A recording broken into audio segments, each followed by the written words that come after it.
भी पॉइंट आप सिलेक्ट कर लो, कहीं से भी कोई भी पॉइंट आप सिलेक्ट कर लो, उसका पोटेंशियल 10 वोल्ट है तो 10 वोल्ट ही रहेगा। फिजिक्स एमपीएसएल पर मैं आनंद शुक्ला आपका स्वागत करता हूं। टॉपिक जिसको हम आज डिस्कस कर रहे हैं वो टॉपिक है इक्विपोटेंशियल सरफेस। इक्विपोटेंशियल सरफेस एक बहुत इंपॉर्टेंट टॉपिक है एग्जाम के पॉइंट ऑफ व्यू से भी। पहली चीज जेडब्ल्यू नीट दे रहे हो उसके पॉइंट ऑफ व्यू से बहुत इंपॉर्टेंट है।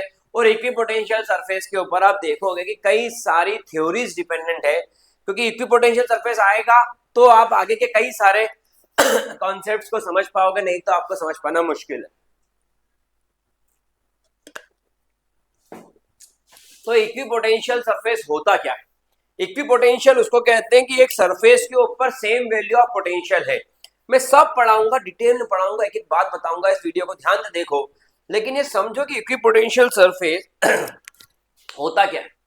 आपने एक चार्ज रखा और उस चार्ज से किसी दूरी पर पोटेंशियल चेक करा, तो क्या पोटेंशियल होगा? तो बोले सर पोटेंशियल तो डिस्टेंस डिपेंडेंट है, जैसे जैसे डिस्टेंस बढ़ती जाएगी पोटेंशियल कम होगा और जैसे डिस्टेंस कम होती जाएगी पोटेंशियल बढ़ता जाएगा। इसी कॉन्सेप्ट को लेकर के मैं आज का लेक्चर स्टार्ट कर रहा हूं, इसलिए अभी तक आप सब्सक्राइब नहीं करा तो कर दीजिए और बेल आइकन क्लिक कर दीजिए, ताकि आपको डेली अपडेट्स मिलते रहे। और फिजिक्स पूरा मतलब अगर आपका 9th का फिजिक्स भी वीक है तो मैं 9th के फिजिक्स को 11th के फिजिक्स से रिलेट करके इस तरीके से पढ़ाऊंगा कि आपको समझ में आएगा। और मैं यहाँ पर छोटे छोटे टॉपिक उठाता हूँ, जैसे Coulomb's law, equipotential surface, wheat stone bridge, potentiometer, what is potential difference, how current flow, what is charge, इस तरीके से तो आप पूरा फॉलोअप ले सकते हैं।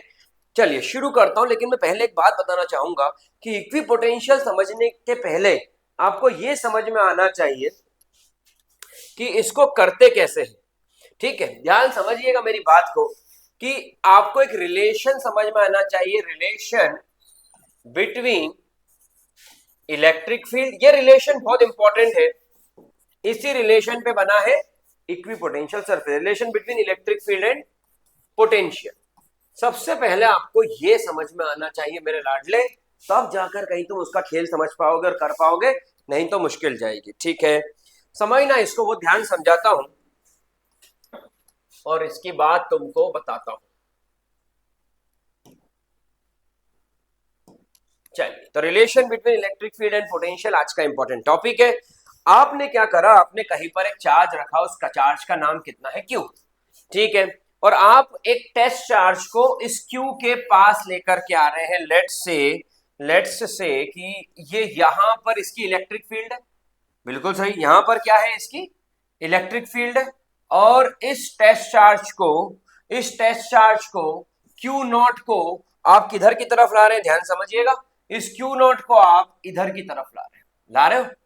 ये क्यू नॉट जब आप इधर की तरफ ला रहे हो तो इसके ऊपर क्या लग रहा है, इसके ऊपर लगेगा फोर्स ऑफ रिपल्शन, क्योंकि इलेक्ट्रिक फील्ड इस डायरेक्शन में है और चार्ज का मोशन इस डायरेक्शन में है, तो फोर्स तो लगेगा। लेकिन यहां पर फोर्स के साथ साथ आपको एक बात समझ में आएगी कि work done against the force है, अगेंस्ट द फोर्स मोशन है, तो वर्क डन नेगेटिव होगा। तो अगर मैं फॉर्मूला बोलूं फोर्स का, तो एफ का फॉर्मूला क्या होता है, बोले क्यू नॉट ई। ये फॉर्मूला होता है फोर्स का, F is equal to Q naught E. अब जब मैं बात करता हूं वर्क डन की, तो वर्क डन क्या होगा, F vector dot D R vector. तो एफ डी आर किधर है, इधर, डिस्प्लेसमेंट किधर है, इधर, फोर्स किधर है, इधर, तो F D are cos angle कितना है दोनों के बीच में। आप ये देखो इलेक्ट्रिक फील्ड किधर है, इधर, आप ये देखो डिस्प्लेसमेंट किधर है, इधर। तो यहां इसके बिना इक्विपोटेंशियल सरफेस मेरे भाई नहीं आ पाएगी। अगर ये कॉन्सेप्ट समझ में नहीं आया तो आपको इलेक्ट्रिक फील्ड इक्विपोटेंशियल सरफेस समझ में नहीं आएगा। और अगर ये कॉन्सेप्ट क्लियर है तो आप इक्विपोटेंशियल सरफेस को भी कर सकते हो।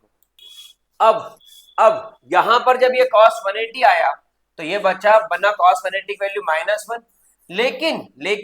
लेकिन आपने W क्या सुना है, आपने वर्क डन क्या सुना है, आपने सुना है W is equals to V equal to W by Q, W is equal to V into Q, तो Q नॉट और dV, तो dW is equals to Q not dV। आपने सुना है पोटेंशियल होता है work done per charge, work done is equal to potential into charge, Q not dV। अगर ऐसा कुछ होता है तो मैंने यहां पर इन दोनों को, मतलब ये अगर dr है तो ये dW चलेगा, dW चलेगा, dW चलेगा, ठीक है। तो मैंने इन दोनों कंपेयर करा तो मैंने क्या एक्सप्रेशन लिखा, Q not DV is equals to minus F. F क्या है, सही, यहां पर ये क्यू नॉट से क्यू नॉट कटा तो E is equals to minus DV by D R, ये E की वैल्यू है, E is equals to minus DV by D R. अब जिसको ये आता है वो तो आगे बढ़ सकता था डेरिवेशन के बिना, लेकिन जिसको नहीं आता वो बेचारा क्या इक्विपोटेंशियल सरफेस समझेगा। उसको तो एक फॉर्मूला टिका दोगे आप हाथ में कि ले बेटा इस खिलौने से खेल, अब खेलना आता ही नहीं तो क्या काम का वो खिलौना। वही बात यहाँ पर है, मैं फिर समझा रहा हूँ, चार्ज की इलेक्ट्रिक फील्ड इधर, लगने वाला मोशन इधर, एंगल बना 180 डिग्री, वर्क डन आ गया minus F D R. Work done का एक और फॉर्मूला है क्यू नॉट डीवी, दोनों कंपेयर करा, E is equals to minus DV by D R. सबसे पहला काम का formula for equipotential discussion, अगर मैं इक्वी पोटेंशियल सरफेस का डिस्कशन करना चाहता हूं, मेरे लिए ये बहुत काम का है, इसे ध्यान से इसका स्क्रीनशॉट ले लीजिए, फिर आगे बढ़ते हैं। पहला पॉइंट आता है, अब ध्यान सुनिएगा, टॉपिक स्टार्ट हो रहा है equipotential surface. First point आता है इक्वी पोटेंशियल सरफेस का, no work is done in moving a test charge on equipotential surface. Equipotential surface पर टेस्ट चार्ज को मूव करने के लिए कोई वर्क डन नहीं करना पड़ता।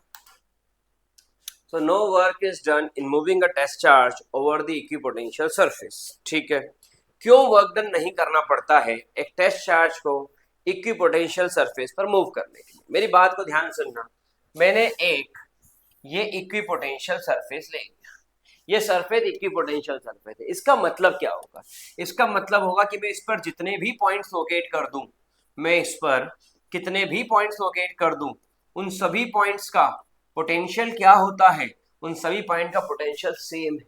मतलब इसमें से कोई भी पॉइंट आप सिलेक्ट कर लो, कहीं से भी कोई भी पॉइंट आप सिलेक्ट कर लो, उसका पोटेंशियल 10 वोल्ट है तो 10 वोल्ट ही रहेगा। अगर 10 वोल्ट एक का पोटेंशियल है तो कोई भी पॉइंट सिलेक्ट कर लो, उसका पोटेंशियल कितना होगा, 10 वोल्ट होगा। ठीक है, आई थिंक ये बात मेरी सभी को क्लियर होगी कि मैं क्या कहना चाहता हूं। अब मैं आगे बढ़ता हूं क्वेश्चन की साइड पे, ध्यान समझना मेरे क्वेश्चन को, तो आपको क्लियर भी हो जाएगा। यहां पर मैंने एक पॉइंट ये ले लिया और एक पॉइंट ये ले लिया। ठीक है, अब वर्क डन का फॉर्मूला क्या होता है, आप सब ने वर्क डन का फॉर्मूला पढ़ा है कि अगर ए से बी पॉइंट पर आपको एक चार्ज क्यू नॉट है, ए से बी पॉइंट पर आपको एक चार्ज क्यू नॉट है, उसको मूव करना है, तो वर्क डन कितना होगा, W A B. Work done कितना होगा, डब्ल्यू ए बी। अब डब्ल्यू ए बी कितना होगा, तो बोले टेस्ट चार्ज और पोटेंशियल वी ए बी। अब ये जो आपका फॉर्मूला पढ़ा है W A B is equal to Q not into V A B, तो यहाँ पर डब्ल्यू ए बी कितना आ गया, ये आ गया क्यू नॉट, और ये आ गया मेरे लाडले जिगर का टुकड़ा हीरेमन छल्ले VB minus V A, VB minus V A. इस तरीके से जब आपने इसको देखा तो आपको ये समझ में आया। अब आपने बोला कि सर इक्विपोटेंशियल सरफेस है, मैंने कहा हाँ इक्विपोटेंशियल सरफेस है, तो आपने बोला सर वी ए हो वीबी हो या वी जेड तक कुछ भी हो, पोटेंशियल तो सेम रहेगा वी, पोटेंशियल तो सेम रहेगा वी। तो मैंने कहा अच्छा हाँ ठीक है, तो मैंने यहां पर पुट करा वीबी की जगह वी और वी की जगह वी, तो वी माइनस वी कितना हो गया, 0।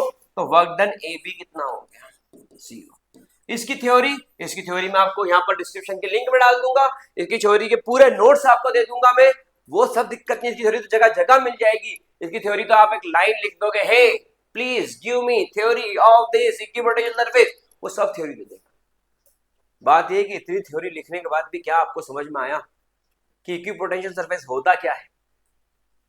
ठीक है, तो यहां पर पहली कहानी की इक्विपोटेंशियल सरफेस पोटेंशियल क्या होता है, सेम। अब और एक काम की बात, जैसे कि मैं यहां पर कुछ पॉइंट्स मार्क करता हूं या कुछ सर्कल्स बनाता हूं, लेट से मेरा पहला सर्कल ये है, लेट से मेरा दूसरा सर्कल ये है, लेट से मेरा तीसरा सर्कल ये है। अब मैंने यहां पर कुछ सर्कल्स बनाए, तो पहला सर्कल ये आ गया मेरा एक सर्कल, और जो मेरे पास था चाहिए ऐसा हो गया, अरे बाप रे, सबसे पहले इसको बैलेंस करना पड़ेंगे। ये मेरा दूसरा सरफेस और ये मेरा तीसरा सरफेस। ठीक है, अब मेरी बात को समझना यहां पर ध्यान से कि जब ये मैंने सरफेसेस लेकर के आया और मैंने यहां पर रखा एक चार्ज Q, तो इसमें से क्या निकली, इसमें से निकली इलेक्ट्रिक फील्ड। ये वाले सरफेस पर कहीं पर भी पॉइंट लोकेट कर दूं, कहीं पर भी, एनीवेयर, तो इसकी डिस्टेंस इससे कितनी है? बोले r1। अच्छा, यहां से डिस्टेंस कितनी है? बोले r1। अच्छा, यहां से डिस्टेंस कितनी है? बोले r1। तो सभी की डिस्टेंस क्या है? बोले सेम डिस्टेंस पर है।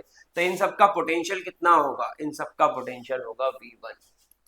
इस सरफेस का पोटेंशियल v1। तो ये पूरी सरफेस, ये पूरी सरफेस, ये पूरी सरफेस यहां पर कैसी हो गई? ये पूरी सरफेस यहां पर हो गई इक्विपोटेंशियल सरफेस।